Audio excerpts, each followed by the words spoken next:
Nobody handed you a manual. There was no class, no orientation, no welcome packet.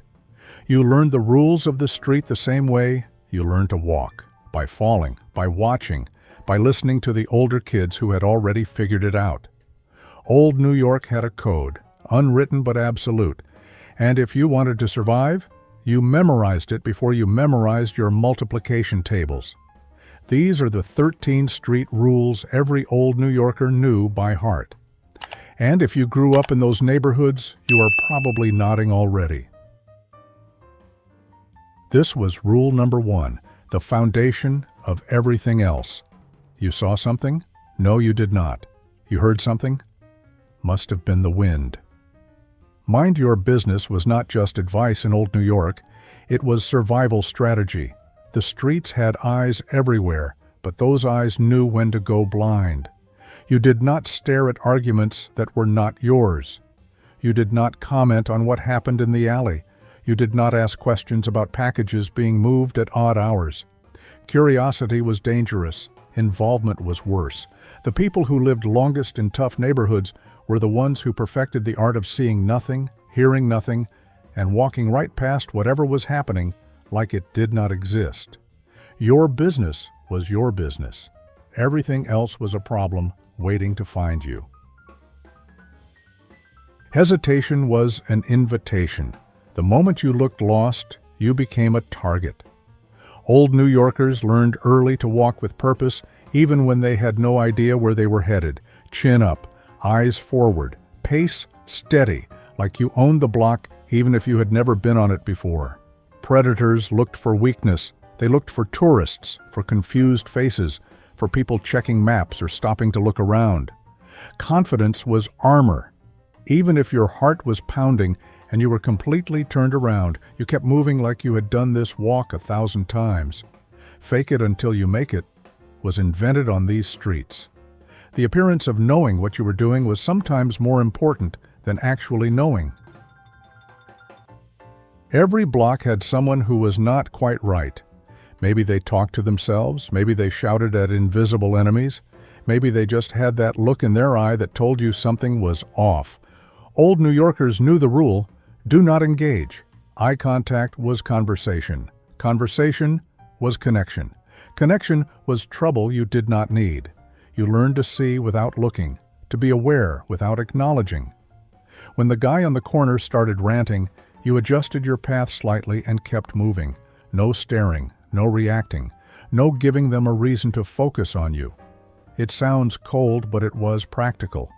You could not fix what was broken in a stranger's mind. You could only avoid becoming part of whatever storm was happening inside their head.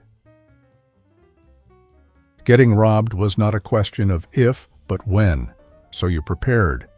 Smart New Yorkers never kept all their cash in one spot. You had your decoy money, a few bills in your front pocket, easy to hand over without argument. You had your real money, folded and hidden somewhere harder to reach.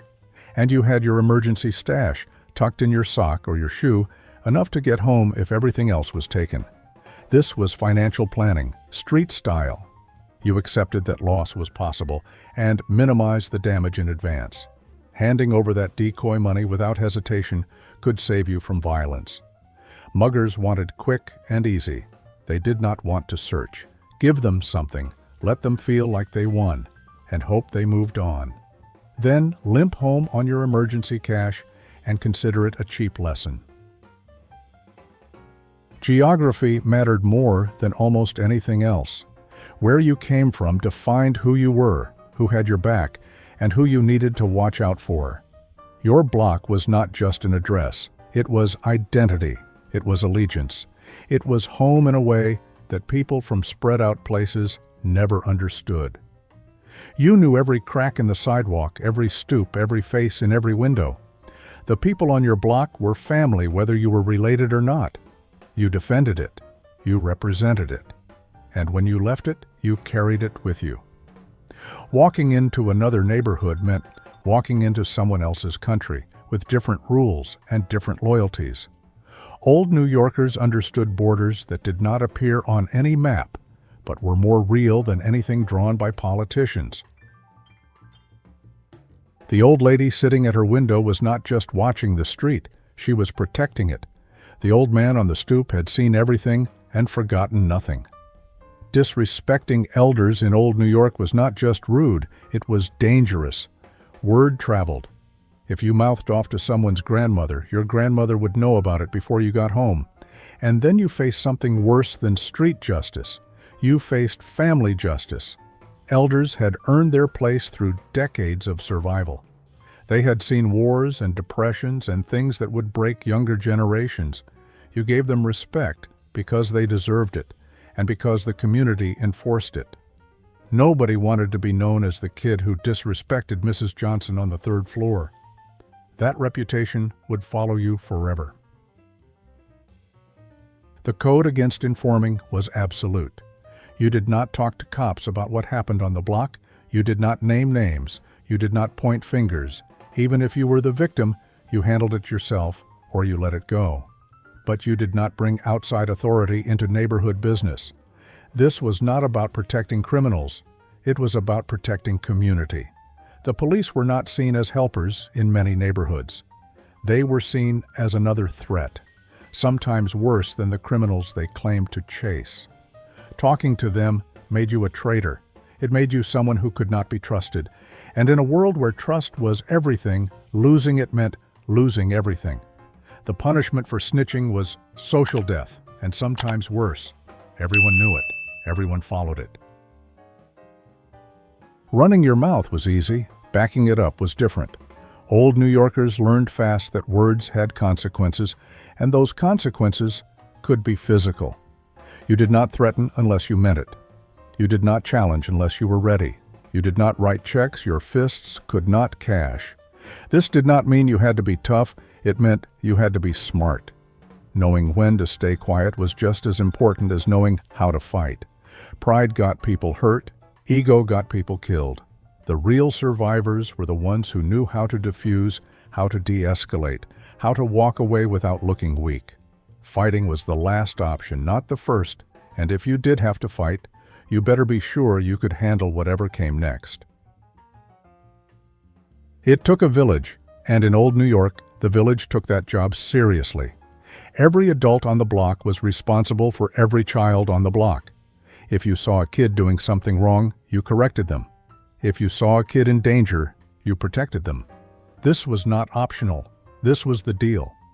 Children moved through neighborhoods under the watchful eyes of dozens of unofficial guardians. Mrs. Rivera would yell at you for running into the street. Mr. Thompson would walk you home if it got dark. The lady at the bodega would call your mother if she caught you stealing candy. You were never really alone, even when your parents were at work. The community raised children together because raising them alone was impossible. That safety net of watching eyes kept more kids alive than anyone ever counted. New sneakers? Leave them at home. Gold chain? Tuck it in your shirt. Cash? Keep it invisible. Old New York had a simple economy of attention. Whatever you showed off, someone would want to take. This was not about being ashamed of what you had. It was about being smart enough to keep it. Flashy jewelry attracted the wrong eyes. Expensive clothes made you a walking target.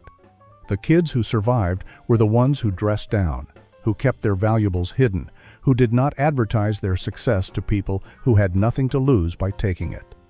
Humility was not just a virtue. It was a security system. Fighting was for situations with no exit. Running was for everything else. There was no shame in retreat when the odds were against you.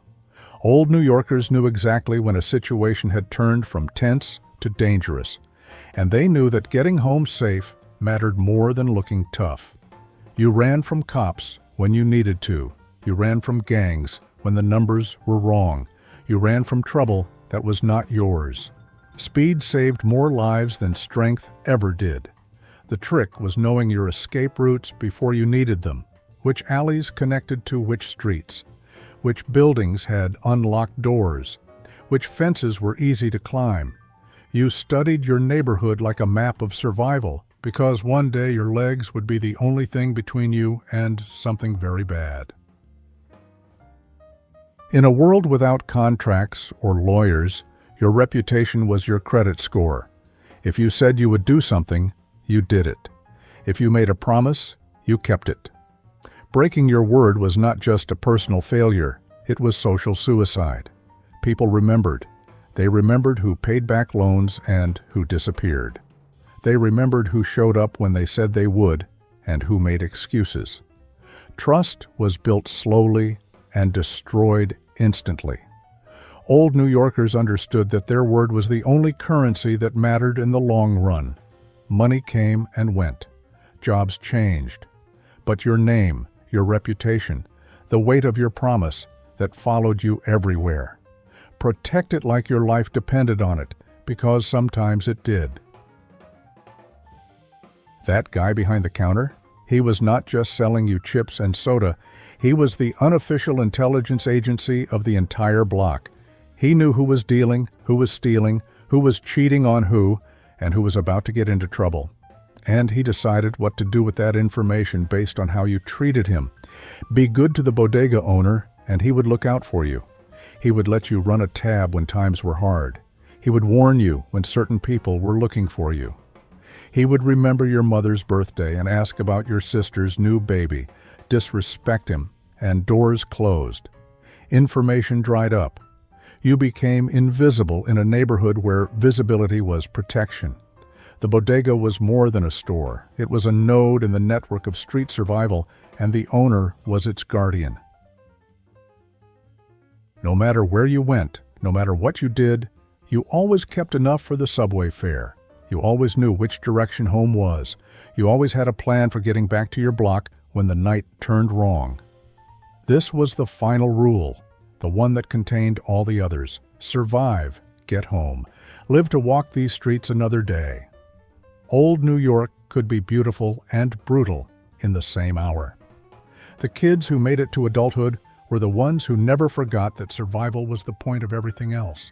The rules existed because the stakes were real, and the first stake, the one that mattered most, was making it back to the people who loved you. 13 rules, none of them written in any book, all of them written in the bones of everyone who grew up on those streets. This was not paranoia. This was education, the kind that kept you alive when the city did not care whether you lived or died. Modern New York is different now. Safer in some ways, softer in others. But the old-timers still carry these rules inside them. They still walk with purpose. They still mind their business. They still keep their word. If you grew up learning these rules, which one saved you? Which one did you learn the hard way? Drop a comment and tell me your street education, because this knowledge is too valuable to disappear.